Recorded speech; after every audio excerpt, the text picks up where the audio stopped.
Hello and welcome back to the Nurses Breakroom with Jenny Lytle RN. Last week, I asked you to think about how you ended up in hospice and why you've stayed. And if your answer reminded you that you still love hospice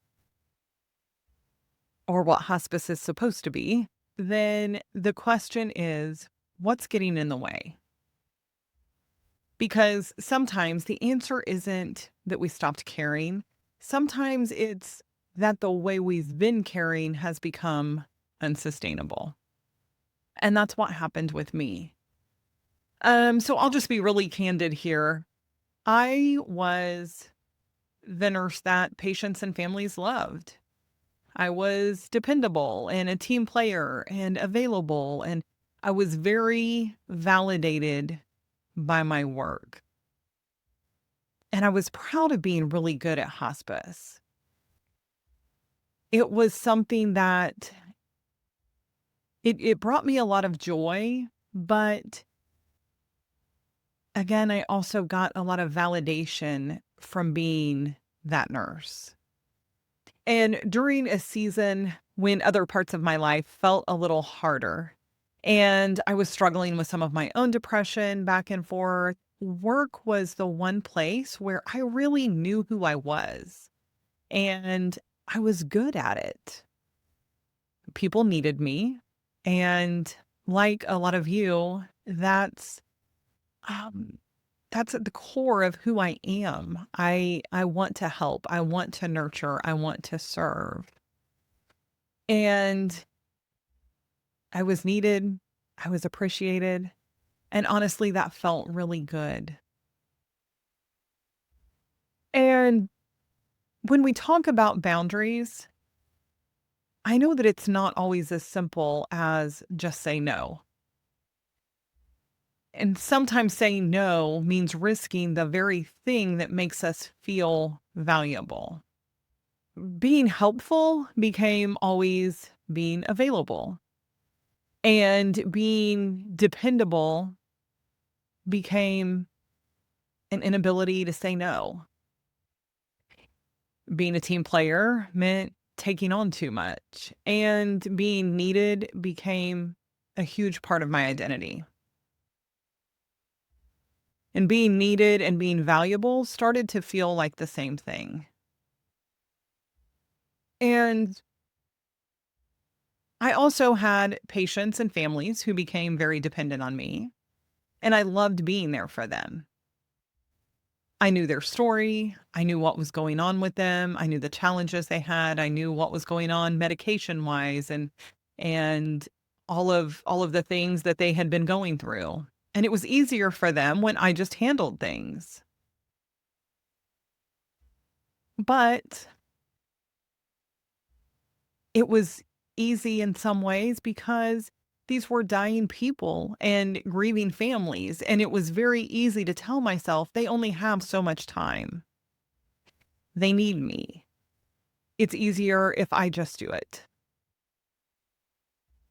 But eventually I had to recognize something that was really uncomfortable, and that's that I had helped to create that dependence.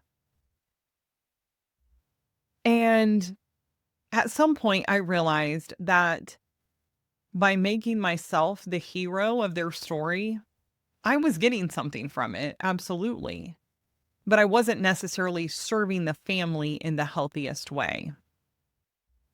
Because when we empower and educate families, they can look back later and think, I took care of mom. I knew what to do. I really did what I needed to do to keep her comfortable. Or I was there for dad. I did everything I could. I couldn't imagine myself doing something like that before, but then I did it.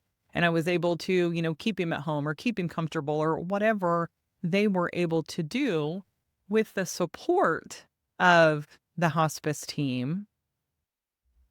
But that's very different than Jenny always came in and saved the day.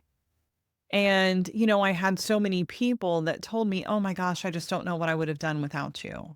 And that felt good. And it was also doing them a disservice. And being indispensable isn't the same as being effective. because my job wasn't to make sure that they couldn't do it without me. My job was to help them realize that they could do this. That yes, it was something new. Yes, it was something hard and something that they never wanted to have to do, but they could do it. And maybe your version doesn't look exactly like mine.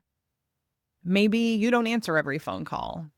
Maybe your thing is charting late every night. And maybe you're the one who always says yes.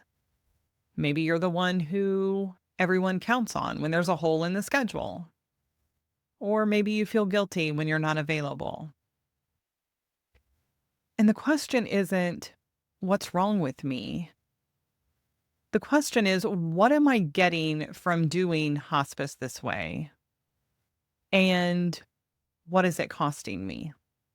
So there are some things that are outside of our control. The things like staffing and productivity expectations and, on-call schedules and policies and census and emergencies and all of those things that we can't control, but they absolutely impact what we do.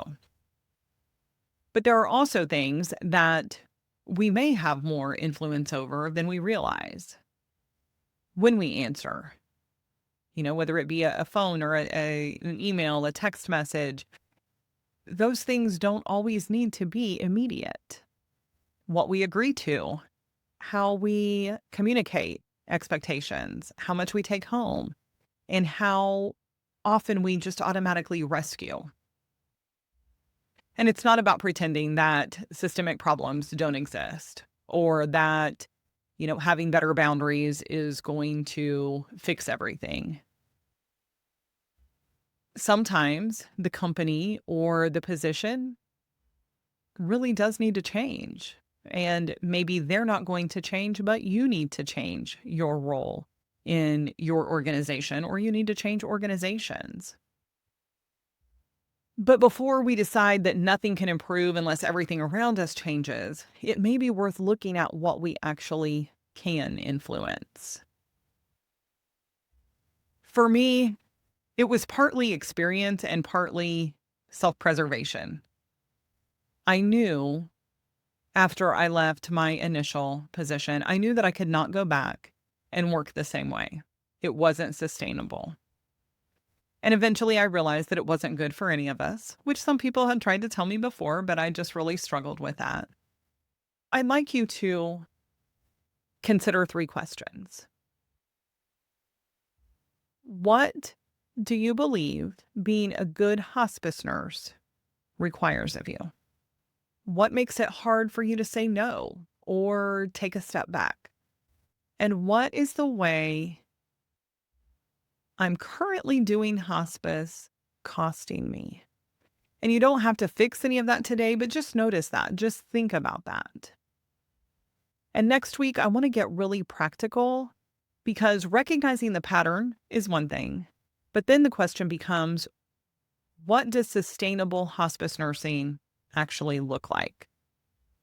And we'll talk about boundaries and lunch and voicemail and bedside charting and helping families know when to call and trusting the team and what it can look like to care deeply without being available for everything.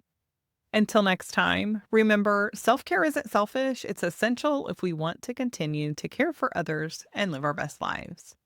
Have a great week.